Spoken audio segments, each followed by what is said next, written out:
ନମସ୍କାର ଦର୍ଶକ ବନ୍ଧୁ। ମୁଁ ପ୍ରଦୀପ ଆପଣମାନଙ୍କୁ ସ୍ୱାଗତ କରୁଛି ଆଜିର ଆଉ ଏକ ନୂଆ ଭିଡ଼ିଓରେ। ତ ଦର୍ଶକ ବନ୍ଧୁ ଯଦି ଆପଣମାନଙ୍କ ପାଖରେ SBI ବା ଷ୍ଟେଟ୍ ବ୍ୟାଙ୍କ ଅଫ୍ ଇଣ୍ଡିଆର ଆକାଉଣ୍ଟ ଅଛି ତାହେଲେ ବର୍ତ୍ତମାନ ଆପଣମାନଙ୍କ ପାଇଁ ଗୋଟେ ବହୁତ ବଡ଼ ଇମ୍ପୋର୍ଟାଣ୍ଟ ଅପଡେଟ୍ ରହିଛି। ତେଣୁ SBI ବା ଷ୍ଟେଟ୍ ବ୍ୟାଙ୍କ ଅଫ୍ ଇଣ୍ଡିଆରେ ଯେଉଁ ହିତାଧିକାରୀମାନଙ୍କର ବ୍ୟାଙ୍କ ଆକାଉଣ୍ଟ ଅଛି ତ ସମସ୍ତ ଆକାଉଣ୍ଟଧାରୀଙ୍କୁ ବର୍ତ୍ତମାନ SBI ତାର ନିଜ ତରଫରୁ ଗୋଟିଏ ଯାଇକି ନୋଟିସ୍ ପ୍ରୋଭାଇଡ୍ କରୁଛି।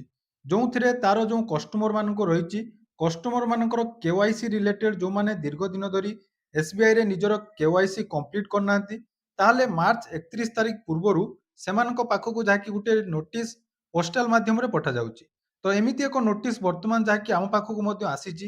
ତ ଏଇ ନୋଟିସ୍‌ରେ କ'ଣ ରହିଛି ଏବଂ କୋଉ କୋଉ କଷ୍ଟମର ଏଇ ନୋଟିସ୍ ପାଇଛନ୍ତି ଯୋଉଟାକି ଆପଣମାନଙ୍କୁ ଏଇ ନୋଟିସ୍ ପାଇଲା ପରେ ନିହାତି କରିବା ଆବଶ୍ୟକ ରହିଛି। କାରଣ 31 ମାର୍ଚ୍ଚ ପରେ ଆମର ଫାଇନାନ୍ସିଆଲ ଇୟର ଏଣ୍ଡ ହେବା ପାଇଁ ଯାଉଛି। ତେଣୁ ନୂଆ ଫାଇନାନ୍ସିଆଲ ଇୟର ବା ଏପ୍ରିଲ 1 ତାରିଖ ଠାରୁ ଏହି ନିୟମ ଲାଗୁ ହେବ।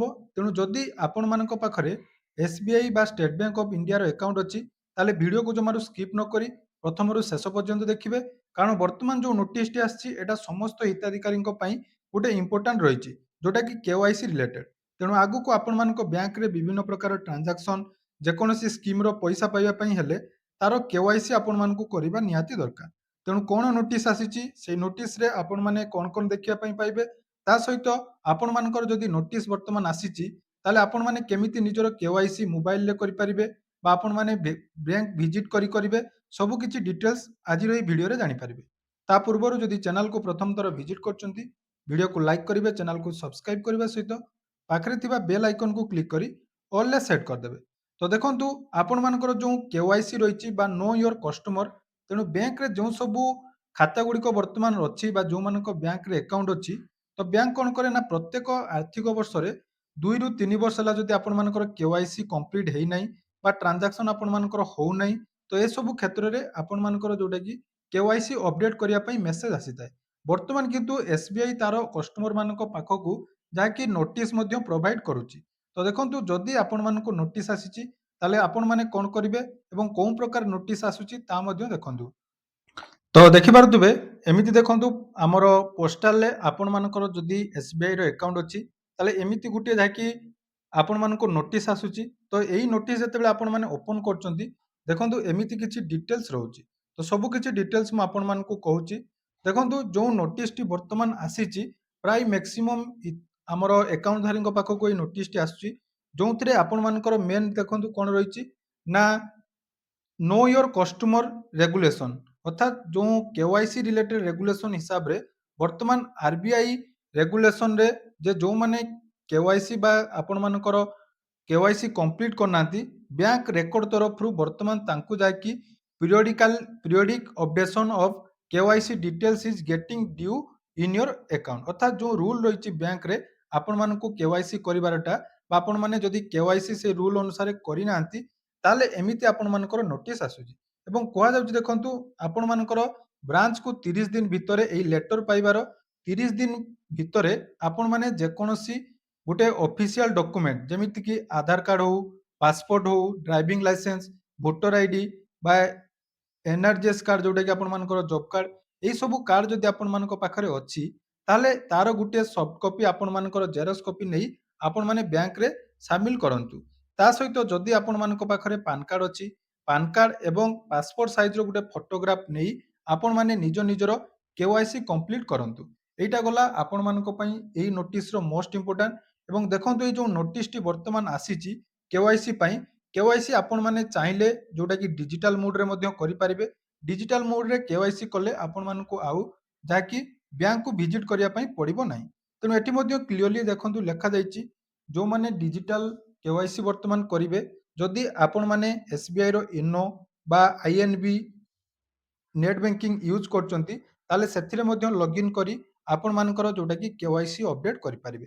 ଏହା ସହିତ ଆପଣମାନଙ୍କର KYC ଅପଡେସନ୍ ପାଇଁ ସେଲ୍ଫ ଡିକ୍ଲାରେସନ୍ ଯୋଉଟାକି ହ୍ୱାଟ୍ସଆପ୍ ବ୍ୟାଙ୍କିଂ, ATM ବା ଇନୋ, କଣ୍ଟାକ୍ଟ ସେଣ୍ଟର ଏସବୁରେ ଆପଣମାନଙ୍କର ଯୋଉଟାକି KYC କରିପାରିବେ। ତାର ମଧ୍ୟ ଡିଟେଲ୍ସ ଆପଣମାନେ ଦେଖିପାରୁଥିବେ।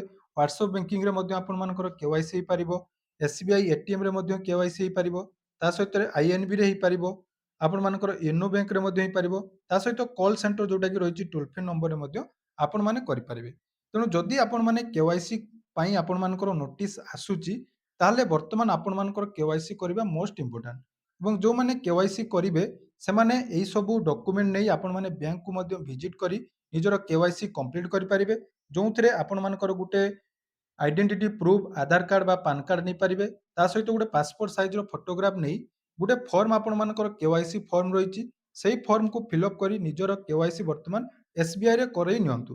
ଏଇଟା ହେଲା ମୋଷ୍ଟ ଇମ୍ପୋର୍ଟାଣ୍ଟ। ନହେଲେ ଆପଣମାନଙ୍କର ଯୋଉଟାକି 31 ତାରିଖ ପରେ ଯେତେବେଳେ କେୱାଇସି ଆପଣମାନଙ୍କର ଫାଇନାନ୍ସିଆଲ ଇୟର ଏଣ୍ଡ ହବ, ଆପଣମାନଙ୍କ ଆକାଉଣ୍ଟ ଯାଇକି ବନ୍ଦ ରହିବ। ତାପରେ ଆପଣମାନେ କୌଣସି ପ୍ରକାର ଟ୍ରାଞ୍ଜାକ୍ସନ କରିପାରିବେ ନାହିଁ। ଯଦି ଆପଣମାନେ ଅନଲାଇନରେ କରିପାରୁନାହାନ୍ତି, ତାହେଲେ ଅଫଲାଇନରେ ଦେଖନ୍ତୁ କରିବା ପାଇଁ ମୁଁ ଆପଣମାନଙ୍କୁ ପ୍ରେସକ୍ରାଇବ୍ ଫର୍ମ ମଧ୍ୟ ଦେଖେଇ ଦେଉଛି ଯେ ଫର୍ମ କେମିତି ଫିଲ୍ଅପ୍ କରିବେ ଏବଂ ବ୍ୟାଙ୍କକୁ ଯାଇ ଆପଣମାନଙ୍କର କେୱାଇସି କେମିତି ସବମିଟ୍ କରିବେ। ତ ଦେଖିପାରୁଥିବେ ଏଠି ରହିଛି ଆମର କେୱାଇସି ଅପଡେସନ୍ କରିବାର ଫର୍ମ ଯୋଉଟାକି ଆପଣମାନେ ନିଜର ଏସ୍‌ବିଆଇ ବ୍ରାଞ୍ଚ ଯୋଉ ବ୍ରାଞ୍ଚରେ ଆପଣମାନଙ୍କର ଖାତା ଅଛି ସେଇ ବ୍ରାଞ୍ଚକୁ ଆପଣମାନେ ଯିବେ। ବ୍ରାଞ୍ଚକୁ ଗଲା ପରେ ଦେଖନ୍ତୁ ଏଠି ଆପଣମାନଙ୍କର କେୱାଇସି କରିବା ପାଇଁ ଡିଟେଲ୍ସ ମାଗିବ। ପ୍ରଥମେ ରହିଛି ବ୍ରାଞ୍ଚର ନେମ୍, ତାପରେ ଆପଣମାନଙ୍କର କଷ୍ଟମର ଆଇଡି, ବ୍ରାଞ୍ଚ କୋଡ୍, ତାପରେ ଆପଣମାନଙ୍କର ରହିଛି ଆକାଉଣ୍ଟ ନମ୍ବର ଯୋଉଟାକି ଆପଣମାନେ ନିଜ ନିଜର ପାସବୁକରୁ ପାଇଯିବେ। ତା ସହିତ ଦେଖନ୍ତୁ ଯଦି ଆପଣମାନଙ୍କର କଷ୍ଟମର ଆଇଡି ଅଛି ତାହେଲେ କଷ୍ଟମର ଆଇଡି ଦେବେ। ନହେଲେ ତାର ଯୋଉ ପରବର୍ତ୍ତୀ ପ୍ରୋସେସ ଯୋଉଟାକି ଷ୍ଟାର ମାର୍କ ଅଛି ସେଗୁଡ଼ିକ ଆପଣମାନେ ଦେବେ। ପ୍ରଥମେ ରହିଛି ଆପଣମାନଙ୍କର ନେମ୍, ତାପରେ ଆପଣମାନଙ୍କର ରହିଛି ଦେଖନ୍ତୁ ଡେଟ୍ ଅଫ୍ ବାର୍ଥ, ଜେଣ୍ଡର ଦେବେ, ତାପରେ ମ୍ୟାରିଟାଲ ଷ୍ଟାଟସ୍ ଆପଣମାନେ ମ୍ୟାରେଡ୍, ଅନମ୍ୟାରେଡ୍ ବା ଅଦର୍ସ ଦେବେ। ତାପରେ ନେମ୍ ଅଫ୍ ଫାଦର ବା ମଦର ଯିଏକି ଗାର୍ଡିଆନ ରହିଛି ତାଙ୍କର ଦେବେ। ତାପରେ ସ୍ପାଉସ୍ ନେମ୍ ଦେବେ, ଯଦି ଆପଣମାନେ ମ୍ୟାରେଜ କରିଛନ୍ତି ତାହେଲେ ସ୍ପାଉସ୍ ନେମ୍ ଏଠି ସିଲେକ୍ଟ କରିବେ। ତାପରେ ଦେଖନ୍ତୁ ତଳେ ଯୋଉଟାକି ରହିଛି ଆପଣମାନଙ୍କୁ ତଳକୁ ସ୍କ୍ରୋଲ କରିବେ, ଆଉ ଗୋଟେ ରହିଛି ନ୍ୟାସନାଲିଟି, ଆପଣମାନେ ଇଣ୍ଡିଆରୁ ଯେହେତୁ ରହିଛନ୍ତି ତାହେଲେ ଇନ୍ ଇଣ୍ଡିଆ କରିବେ। ଆପଣମାନଙ୍କର ଅକୁପେସନ୍ କ'ଣ ରହିଛି, ମନ୍ଥଲି ଇନକମ୍ କେତେ ରହିଛି, ତାପରେ ରିଲିଜିଅନ୍, କ୍ୟାଟେଗୋରୀ ଆପଣମାନଙ୍କର କାଷ୍ଟ କ'ଣ ରହିଛି, ସବୁ ଡିଟେଲ୍ସ ଏଠି ଆପଣମାନେ ଗୋଟେ ପରେ ଗୋଟେ ଫିଲ୍ଅପ୍ କରିବେ। ସବୁ ଫିଲ୍ଅପ୍ କରିସାରିଲା ପରେ ଦେଖନ୍ତୁ ତଳକୁ ଆଉ ଟିକେ ସ୍କ୍ରୋଲ କରିବେ। ତଳକୁ ଆପଣମାନଙ୍କର ସ୍କ୍ରୋଲ କଲେ ଆଉ ଗୋଟେ ମଧ୍ୟ ଫର୍ମ ଆସିବ ଯୋଉଠିକି ରହିଛି ପ୍ରୁଫ୍ ଅଫ୍ ଆଇଡେଣ୍ଟିଟି। ତ ଏଇ ପ୍ରୁଫ୍ ଅଫ୍ ଆଇଡେଣ୍ଟିଟିରେ ଆପଣମାନେ କ'ଣ ଫିଲ୍ଅପ୍ କରିବେ ନା ନିଜର ଆଧାର କାର୍ଡ଼ ଦେବେ। ଯେହେତୁ ଆଧାର କାର୍ଡ଼ ଆପଣମାନଙ୍କ ପାଖରେ ଥିବ ଆଧାର କାର୍ଡ଼ ଦେବେ, ଆଧାର କାର୍ଡ଼ର ନମ୍ବର ଦେବେ, ଆଧାର କାର୍ଡ଼ର ଇସ୍ୟୁ ଡେଟ୍ ଆପଣମାନଙ୍କର ଯୋଉଟା ରହିଛି ସେଟା ମେନସନ୍ କରିବେ। ତାପରେ ଆଡ୍ରେସ୍ ପ୍ରୁଫ୍ ଦେଖନ୍ତୁ ଆଡ୍ରେସ୍ ଡିଟେଲ୍ସ ଆପଣମାନଙ୍କୁ ଦେବା ପାଇଁ ପଡ଼ିବ। ଏଇଟା ଆପଣମାନଙ୍କର ଆଧାର କାର୍ଡ଼ ବେସିସ୍‌ରେ ନିଜର ପର୍ମାନେଣ୍ଟ ଆଡ୍ରେସ୍ ଦେଇପାରିବେ ବା ନହେଲେ ଆପଣମାନେ ଯୋଉ ଖାତାରେ ଆପଣମାନଙ୍କର ଯୋଉ ଆଡ୍ରେସ୍‌ଟି ଅଛି ସେଇ ଆଡ୍ରେସ୍ ଆପଣମାନଙ୍କର ପୁରା ଡିଟେଲ୍ସ ଫିଲ୍ଅପ୍ କରିବେ। ସବୁ ଡିଟେଲ୍ସ ଫିଲ୍ଅପ୍ କରିସାରିଲା ପରେ ଫାଇନାଲି ଦେଖନ୍ତୁ ଏଠି ରହିଛି 6 ନମ୍ବରରେ ପ୍ରୁଫ୍ ଅଫ୍ ଆଡ୍ରେସ୍, ଏଇଟା ଆପଣମାନଙ୍କୁ ଦେଲେ ବି ଚଳିବ ନଦେଲେ ଚଳିବ। ତାପରେ ଦେଖନ୍ତୁ ତଳେ ଆପଣମାନଙ୍କର ରହିଛି ଏଠି ଆପଣମାନଙ୍କର ସିଗ୍ନେଚର କରିବେ। ଏଠି ଆପଣମାନଙ୍କର ଫଟୋ ଯାଇକି ଦେବେ।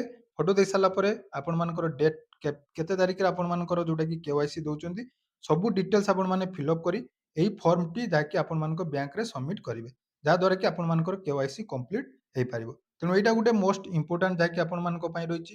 ତେଣୁ ଯଦି ଆପଣମାନଙ୍କ ପାଖରେ ଏସ୍‌ବିଆଇର ଆକାଉଣ୍ଟ ଅଛି ଏବଂ ବର୍ତ୍ତମାନ କେୱାଇସି ପାଇଁ ଆପଣମାନଙ୍କ ପାଖକୁ ନୋଟିସ୍ ଆସିଛି, ତାହେଲେ ନିହାତି ଆପଣମାନେ ବ୍ୟାଙ୍କ ଭିଜିଟ୍ କରି ନିଜର କେୱାଇସି କରେଇ ନିଅନ୍ତୁ।